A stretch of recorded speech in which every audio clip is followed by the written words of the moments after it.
আসসালামু আলাইকুম। অবিরাম বাংলার সংবাদে সবাইকে স্বাগত জানাচ্ছি। আমি শারমিন সালাম। শুরুতেই বিআরবি কেবলস সংবাদ শিরোনাম। সাবেক এমপি তানভীর ইমামের গুলশানের বাসায় তল্লাশি, আইন শৃঙ্খলা বাহিনী পূর্ণ উদ্যমে কাজ করলে মব জাস্টিস হবে না বললেন উপদেষ্টা রিজওয়ানা।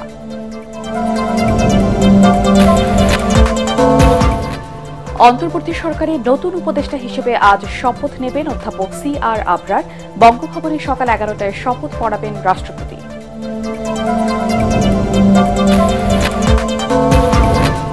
এক দশক ধরে পরিত্যক্ত পাবনা জেলা ও দায়রা জজের বাসভবন সংস্কারের উদ্যোগ নেয়নি কর্তৃপক্ষ, মুখ থুবড়ে পড়ছে বিচারিক কার্যক্রম।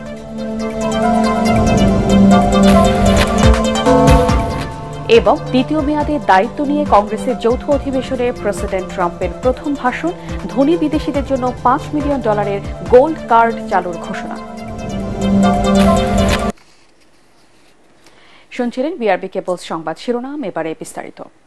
সিরাজগঞ্জ 4 আসনের সাবেক সংসদ সদস্য তানভীর ইমামের গুলশানের বাসায় তল্লাশি চালিয়েছে একদল জনতা। মধ্যরাতে গুলশান 2 নম্বরে 81 নম্বর সড়কের বাসায় এই তল্লাশি চালানো হয়। প্রত্যক্ষদর্শীরা জানান, রাত 12টার দিকে নিরাপত্তা কর্মীর বাধা উপেক্ষা করে লোকজন বাড়িতে প্রবেশ করেন। এরপর প্রায় আধা ঘন্টা ধরে বাড়ি তল্লাশি করেন তারা। এর কিছুক্ষণ পরে পুলিশ এবং সেনাবাহিনীর সদস্যরা ঘটনাস্থলে গিয়ে পরিস্থিতি নিয়ন্ত্রণে নেয়। তানভীর ইমাম সাবেক প্রধানমন্ত্রী শেখ হাসিনার প্রয়াত রাজনৈতিক উপদেষ্টা HD ইমামের ছেলে।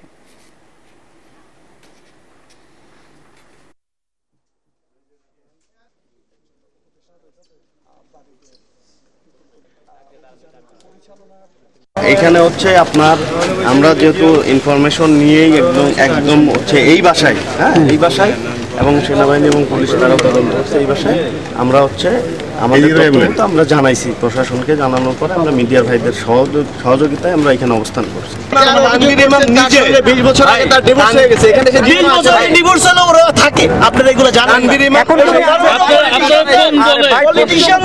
দুই চারটা বিবি থাকে, এগুলো নিয়ে প্যারা নিয়ে মানে ওটা না পাওয়ার পরে এইরকম হওয়ার কারণ এটা আমরা যে তল্লাশি করে দেখতেছি অবৈধ কিছু আছে কিনা, এটাই। আর কোনো কিছু আপনাদের কি তল্লাশি করার পারমিশন আছে কিনা? না, আমরাই দেখতেছি নিজেরা, এটাই। আইন শৃঙ্খলা বাহিনী এখন আছে, র্যাব আছে, সেনাবাহিনী আছে, পুলিশ আছে, আপনারা কেন? আমাদের লোকেরা আজকে যে সেনাবাহিনীর কাছে বলে গেছে, তারা বলে কোনো পদক্ষেপ নেয় না। কোনো সহিংসতায় সমর্থন করে না অন্তর্বর্তী সরকার, এমনটা জানিয়ে বন পরিবেশ উপদেষ্টা সৈয়দা রেজওয়ানা হাসান বলেছেন, আইন শৃঙ্খলা রক্ষাকারী বাহিনী পূর্ণ উদ্যমে কাজ করলে মব জাস্টিসের ঘটনা কমবে। উপদেষ্টা পরিষদের বৈঠক শেষে সংবাদ সম্মেলনে তিনি জানান, জুলাই ঘোষণাপত্র নিয়ে কোনো অগ্রগতি নেই। এ সময় প্রধান উপদেষ্টার প্রেস সচিব শফিকুল আলম জানান, শিক্ষা উপদেষ্টা হতে যাচ্ছেন অধ্যাপক ডক্টর CR আবরার। বুধবার বঙ্গভবনে শপথ নেবেন তিনি। আরও জানাচ্ছেন একরামুল হক সায়েম। প্রধান উপদেষ্টা ডক্টর মোহাম্মদ ইউনূসের সভাপতিত্বে উপদেষ্টা পরিষদের সভা অনুষ্ঠিত হয়। তেজগাঁয়ে প্রধান উপদেষ্টার কার্যালয়ে অনুষ্ঠিত সভায় উপদেষ্টারা ছাড়াও সরকারের ঊর্ধ্বতন কর্মকর্তারা উপস্থিত ছিলেন। বৈঠক শেষে রাজধানীর ফরেন সার্ভিস একাডেমিতে সংবাদ সম্মেলনে সভায় নেয়া বিভিন্ন সিদ্ধান্ত তুলে ধরেন বন ও পরিবেশ উপদেষ্টা সৈয়দা রিজওয়ানা হাসান। সরকার চাঁদাবাজি রোধে এ সময় রাজধানীর মোহাম্মদপুরের প্রকাশ্যে ধূমপান করা 2 তরুণীকে লাঞ্ছনার ঘটনার বিষয়ে কথা বলেন উপদেষ্টা। আজকে আমরা জেনেছি যে আসলে উভয় পক্ষই পুলিশের সামনে একটি আপোষনামা স্বাক্ষর করেছে, এবং যেহেতু 2 পক্ষই আপোষনামায় স্বাক্ষর করেছে, কাজেই সেক্ষেত্রে ওইটাকেই আমাদের চূড়ান্ত বলে বিবেচনা করতে হচ্ছে। মব জাস্টিস বা মোরাল পুলিশিং এর কোনো সুযোগ এখানে নেই, এদেশে নেই। সরকার এটার বিরুদ্ধে সবসময়ই একটা শক্ত অবস্থানে আছে। যেহেতু এখনো আইন শৃঙ্খলা পরিস্থিতিটা সম্পূর্ণভাবে যেভাবে আগে ছিল ওভাবে করে আমরা ফেরত আনতে পারিনি, এখনো ফেরত আসেনি, সেক্ষেত্রে আমরা দেখতে পাচ্ছি যে কোনো জায়গায় এরকম মব জাস্টিস এবং মোরাল পুলিশিং এর ঘটনা ঘটছে। সরকারের অবস্থান একেবারে স্পষ্ট, এরকম মব জাস্টিস কিংবা মোরাল পুলিশিং এর কোনো সুযোগ নেই। এই ইস্যুতে স্বরাষ্ট্র উপদেষ্টার পদত্যাগের দাবি প্রসঙ্গেও সরকারের অবস্থান জানান তিনি। স্বরাষ্ট্র উপদেষ্টা মহোদয় থাকছেন। জুলাই ঘোষণাপত্রের কোনো অগ্রগতি রয়েছে কিনা এমন প্রশ্নেরও জবাব দেন রিজওয়ানা হাসান। শেষ যেটুকুন আপনারা অগ্রগতি জেনেছিলেন, তারপরে আর কোনো অগ্রগতি হয়নি। আমার জানা মতে কিছু রাজনৈতিক দল তাদের মতামত পাঠিয়েছে, কিন্তু সকল রাজনৈতিক দল এখনো তাদের মতামত চূড়ান্ত করে পাঠাতে পারেনি। বিচার ও সংস্কার ছাড়া নির্বাচন হবে না, নাগরিক পার্টির নেতাদের এমন বক্তব্যেরও প্রতিক্রিয়া জানতে চান সাংবাদিকরা।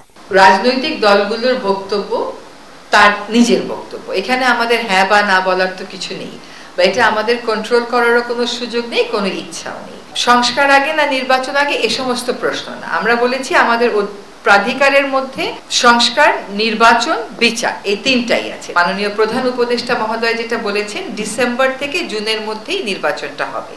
এখন ডিসেম্বর থেকে জুন যখন উনি বলেন, উনি তো ডিসেম্বর বাদ দেন না, ডিসেম্বর নিয়েই বলেন।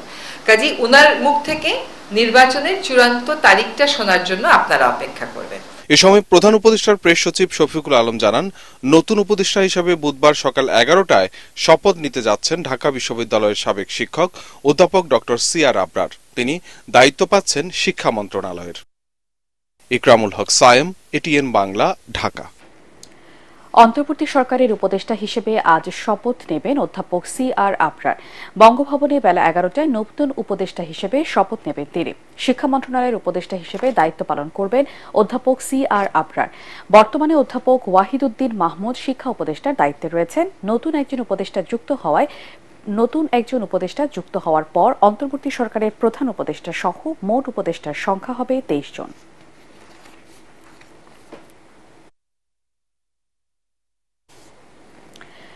বাংলাদেশে কাজ করা দুটি প্রতিষ্ঠানকে ডলার সহায়তা নিয়ে মার্কিন প্রেসিডেন্ট ডোনাল্ড ট্রাম্পের বক্তব্য উস্কানিমূলক নয় এবং দুদেশের সম্পর্কে কোনো অবনতি হয়নি, এমন দাবি করেছেন পররাষ্ট্র উপদেষ্টা তৌহিদ হোসেন। তিনি বলেন, ভারতের সাথে চলমান ভিসা সংকট তাদেরই তৈরি। দিল্লির সাথে সুসম্পর্ক রাখতে চায় ঢাকা। আরও জানাচ্ছেন ইয়াসিন রানা। সমসাময়িক নানা বিষয়ে নিজ দপ্তরে এই ব্রিফিং করেন পররাষ্ট্র উপদেষ্টা তৌহিদ হোসেন। এ সময় তিনি বলেন, আগে ভারতের সাথে তিস্তা চুক্তি একটি আমব্রেলা MOU ছিল, এটি নবায়ন হয়েছে, নতুন করে কোনো প্রকল্প নেওয়া হয়নি বলেও জানান পররাষ্ট্র উপদেষ্টা। রিনিউয়ালের সময় দুই পক্ষেরই কিছু অতিরিক্ত সংযোজনের ব্যাপার ছিল, এই কারণে একটু দেরি হয়েছে। এগুলো যেহেতু দুই পক্ষেরই কিছু অতিরিক্ত বক্তব্য আছে, সেটা পরস্পরের কাছে আদান প্রদান করে ঠিকঠাক করে তারপরে সই হবে, সেটা সই হয়েছে, MOU হিসেবে সই হয়েছে। এখন এটার এই যে একটা আমব্রেলা MOU, এর অধীনে কোনো প্রজেক্ট অবশ্যই নেওয়া যেতে পারে, এ নিয়ে এখনো ফাইনালাইজ কিছু হয়নি। দিল্লির সাথে ঢাকা ভালো সম্পর্ক রাখতে চায় জানিয়ে উপদেষ্টা বলেন, চলমান ভিসা জটিলতা বাংলাদেশের নয়, ভারতের সৃষ্টি। ভিসা জটিলতা আমরা সৃষ্টি করিনি, ভারত যে কোনো কারণে হোক, তাদের ভিসা তো আপনারা জানেন যে এটা সভরেন রাইট। কোনো দেশ কাউকে যদি ভিসা না দেয় বা কোনো গোষ্ঠীকে ভিসা না দেয়, এটা নিয়ে কোনো প্রশ্ন তোলা যাবে না, এটা তাদের সিদ্ধান্ত। তারা, আমরা আশা করবো যে তাদের সিদ্ধান্ত জানাবেন আমাদেরকে বা তাদের কার্যকলাপ বাড়াবেন, যাতে করে লোকজন যারা ভিসা চায় তারা ভিসা পেতে পারে। প্রধান উপদেষ্টা যে কথা বলেছেন, এটা কিন্তু আমাদের একেবারেই আমাদের অবস্থান এটাই। আপনারা জানেন যে আমি নিজেও বিভিন্ন সময় বলেছি যে আমরা একটা গুড ওয়ার্কিং রিলেশন চাই। তার দাবি, যুক্তরাষ্ট্রের প্রেসিডেন্ট ডোনাল্ড ট্রাম্পের বক্তব্যে সম্পর্কের কোনো অবনতি হবে না। এটাকে আমি কোনো উস্কানিমূলক বক্তব্য বলে মনে করি না, এটা একটা স্টেটমেন্ট দিয়েছেন, আমরা দেখেছি যে তেমন কোনো ভিত্তি দেখা যাচ্ছে না।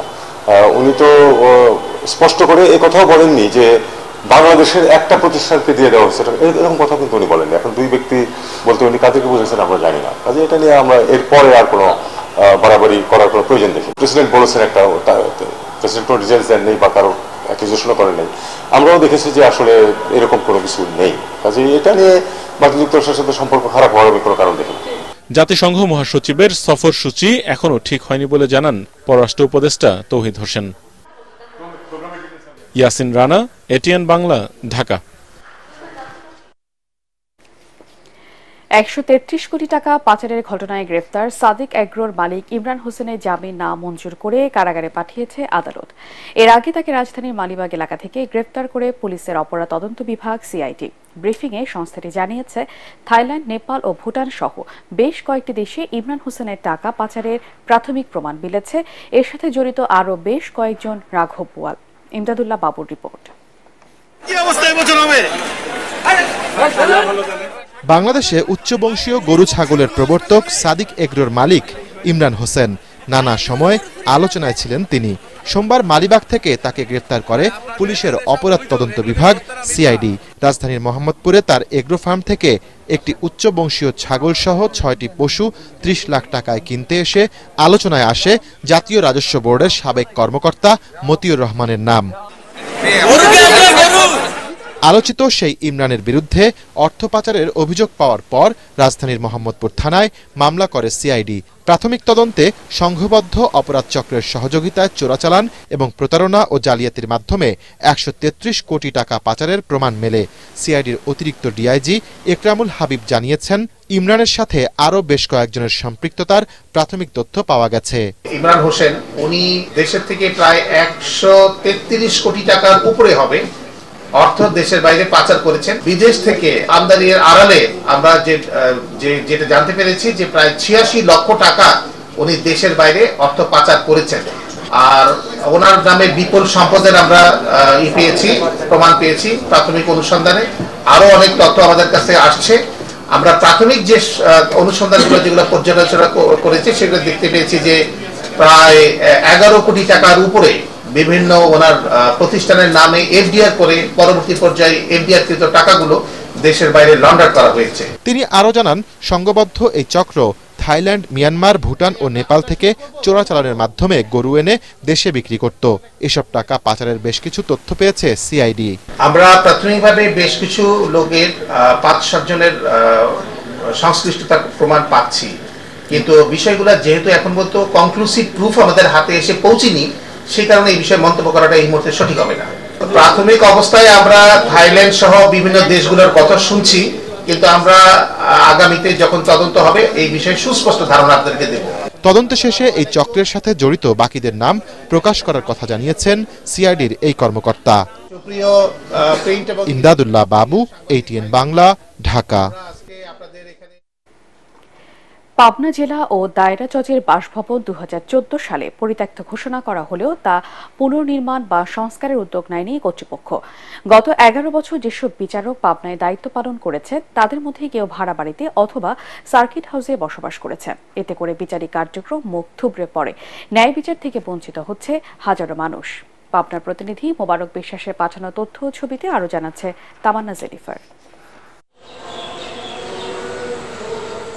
শত বছরের পুরনো এই ভবনটি পাবনা জেলা ও দায়রা জজের বাসভবন, যেটি ২০১৪ সালে পরিত্যক্ত ঘোষণা করে পাবনা গণপূর্ত কার্যালয়।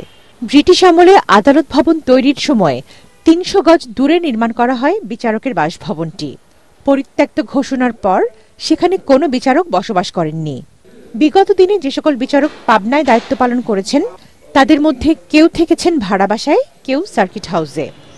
নিরাপত্তার অভাব ও মানসিক চাপে জেলা ও দায়রা জজের বিচার কার্যক্রম ব্যাহত হচ্ছে। ফলে একদিকে মামলার জট যেমন বেড়েছে, অন্যদিকে ন্যায় বিচার থেকে বঞ্চিত বিচার প্রার্থীরা। কোনো এখানে থাকে না, বাসাটা পরিত্যক্ত অবস্থায় পড়ে আছে। ভাড়া বাসায় থেকে বা সার্কিট হাউসে থেকে উনি আইন কাজ ওনার মতো করে পরিচালনা করতে পারবে না। যে কোনো একটা বিচারককে সবসময় স্থির মস্তিষ্কে একটা বিষয় নিয়ে চিন্তা ভাবনার মধ্যে থাকতে হয়। নিরাপত্তার যদি সে অভাব বোধ করে তাহলে অবশ্যই বিচার কার্যে বিঘ্ন হবে। সরকারি কৌঁসুলিরা জানান, মানসিক প্রশান্তি না থাকলে ন্যায় বিচার পরিচালনা করা অসম্ভব। শান্তিপূর্ণভাবে যদি একটি মানুষ বসবাস করতে না পারে তাহলে ওনার দ্বারা পিসফুল বিচারও প্রত্যাশা করা যায় না। বর্তমান যে সরকার রয়েছে এই সরকার অনতিবিলম্বে জেলা জজের বাসভবন নির্মাণের উদ্যোগ নেবেন। পরিত্যক্ত ভবনটি দ্রুততম সময়ে সংস্কার করে বসবাসের উপযোগী করার আশ্বাস দিলেন জেলা প্রশাসক। রুটিন ফান্ড থাকে, রুটিন মেইনটেন্যান্সের জন্য সেখান থেকে তারা করে দিতে পারবে বলে আমাকে জানিয়েছে। ন্যায় বিচার নিশ্চিতে বাসভবনটি পুনর্নির্মাণ করে বিচার কার্য স্বাভাবিকভাবে পরিচালনায় যথাযথ কর্তৃপক্ষের সহায়তা চান বার সমিতির সদস্যরা। Bureau report, ATN Bangla. মার্কিন প্রেসিডেন্ট হিসেবে দ্বিতীয় মেয়াদে দায়িত্ব নেওয়ার পর কংগ্রেসের যৌথ অধিবেশনে প্রথমবারের মতো ভাষণ দিলেন Donald Trump. America is back এবং আমরা সবেমাত্র শুরু করছি, এই দুই স্লোগান দিয়ে বক্তব্য শুরু করেন তিনি। এ সময় রিপাবলিকানরা দাঁড়িয়ে করতালির মাধ্যমে তাকে স্বাগত জানান। যৌথ অধিবেশনে ভাষণ দেওয়ার সময় প্রেসিডেন্ট ট্রাম্পের পাশে ছিলেন হাউস স্পিকার মাইক জনসন ও ভাইস প্রেসিডেন্ট জেডি ভেন্স। প্রতিনিধি পরিষদ ও সিনেট উভয় ডেমোক্রেটিক এবং রিপাবলিকান আইন প্রণেতারা উপস্থিত ছিলেন। ট্রাম্পের ঘনিষ্ঠ মিত্র ব্যবসায়ী ইলন মাস্কও গুরুত্বপূর্ণ এই অধিবেশনে অংশ নেন। ভাষণে ধনী বিদেশিদের জন্য $5 মিলিয়ন গোল্ড কার্ড চালু করার ঘোষণা দিয়েছেন ডোনাল্ড ট্রাম্প। এর আওতায় বিশ্বের বিভিন্ন দেশের প্রবাসীরা মার্কিন নাগরিকত্ব কিনতে পারবেন। এটি গ্রিন কার্ডের মতো এবং আরও উন্নত হবে বলে জানান ট্রাম্প। গোল্ড কার্ডের পক্ষে নানা যুক্তি তুলে ধরে মার্কিন প্রেসিডেন্ট বলেন এজন্য মার্কিন কংগ্রেসের শিগগিরই আইন করবেন তারা। এছাড়া ভাষণে ট্রাম্প ডেমোক্র্যাটদের সমালোচনা করেন। আমেরিকার ইতিহাসে বাইডেনকে সবচেয়ে খারাপ প্রেসিডেন্ট হিসেবে উল্লেখ করেন রিপাবলিকান এই নেতা। With that goal in mind, we have developed in great detail what we are calling the Gold Card, which goes on sale very, very soon. For $5 million, we will allow the most successful job-creating people from all over the world to buy a path to U.S. citizenship. It's like the green card, but better and more sophisticated. এবারে পার্টেক্স খেলার খবর।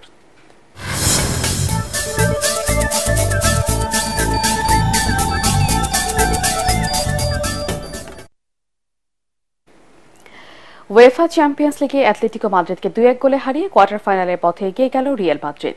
শেষ 16-র প্রথম লেগে আরেক ম্যাচে PSV আইনহোভেনকে 7-1 গোলে বিধ্বস্ত করেছে আর্সেনাল। বিস্তারিত এসএম আশরাফের রিপোর্টে। ম্যাচের শুরুতেই গোল এক ব্রাজিলিয়ানের, যা চোখে লেগে থাকার মতো। মনে হচ্ছিল মাদ্রিদ ডার্বি সবচেয়ে সুন্দর গোল দেখে ফেলেছে। চ্যাম্পিয়ন্স লিগে এটি রদ্রিগোর 25তম গোল, ব্রাজিলিয়ানদের মধ্যে 5ম সর্বোচ্চ। কিন্তু 32 মিনিটে অ্যাটলেটিকোর হয়ে আরো দারুণ গোল হুলিয়ান আলভারেজের। এদুয়ার্দো কামাভিঙ্গাকে কাটিয়ে আর্জেন্টাইন ফরওয়ার্ড যে শট নেন তার রিয়াল গোলকিপার থিবো কোর্তোয়া ঝাঁপিয়েও নাগাল পাননি। এবারের টুর্নামেন্টে এটি ছিল আলভারেজের 7ম এবং সব প্রতিযোগিতা মিলিয়ে 22তম গোল। তবে ম্যাচের নায়ক শেষ পর্যন্ত এদের কেউ নন। দ্বিতীয়ার্ধে সব আলো কেড়েছেন ব্রাহিম দিয়াজ। মরক্কোন উইঙ্গারের এই গোলে ভর করেই মাদ্রিদ ডার্বিতে রিয়াল মাদ্রিদ জিতেছে 2-1 ব্যবধানে। তাতে আগের 5 বারের ধারাবাহিকতায় এবারও চ্যাম্পিয়ন্স লিগ নকআউটে অ্যাটলেটিকোর বিপক্ষে জয় নিয়ে মাঠ ছাড়ে রিয়াল মাদ্রিদ। পিএসভি আইনহোভেনের বিপক্ষে আর্সেনাল রীতিমতো গোল বন্যা বয়ে দেয়। প্রথমার্ধের 31 মিনিটের মধ্যে 3-0 গোলে এগিয়ে যায় মিকেল আর্তেতার দল। গোল করেন টিম্বার, ননারি আর মেরিনো। দ্বিতীয়ার্ধে আরো ভয়ঙ্কর গানাররা। জোড়া গোল করেন মার্টিন ওডিগার্ড, নাম লেখান লিয়ান্দ্রো ট্রেসার্ড ও রিকার্ডো ক্যালাফিওরিও। তাতে চ্যাম্পিয়ন্স লিগের ইতিহাসে নকআউট পর্বে প্রতিপক্ষের মাঠে 7 গোলের ইতিহাস গড়ে Arsenal. SM Ashraf, ATN Bangla. শেষ করার আগে বিআরবি কেবল সংবাদ শিরোনাম আরেকবার। সাবেক এমপি তানভীর ইমামের গুলশানের বাসায় তল্লাশি, আইন শৃঙ্খলা বাহিনী পূর্ণ উদ্যোগে কাজ করলে মব জাস্টিস হবে না বললেন উপদেষ্টা রিজওয়ানা।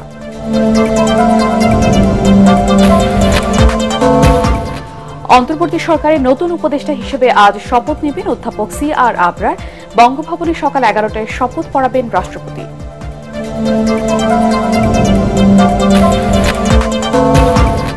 এক দশক ধরে পরিত্যক্ত পাবনা জেলা ও দায়রা জজের বাসভবন সংস্কারের উদ্যোগ নেয়নি কর্তৃপক্ষ, মুখ থুবড়ে পড়ছে বিচারিক কার্যক্রম।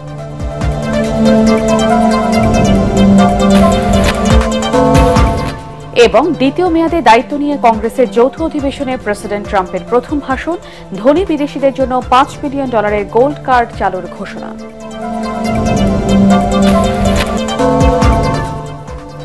পরবর্তী সংবাদ দেখার আমন্ত্রণ জানিয়ে এখনকার মতো শেষ করছি।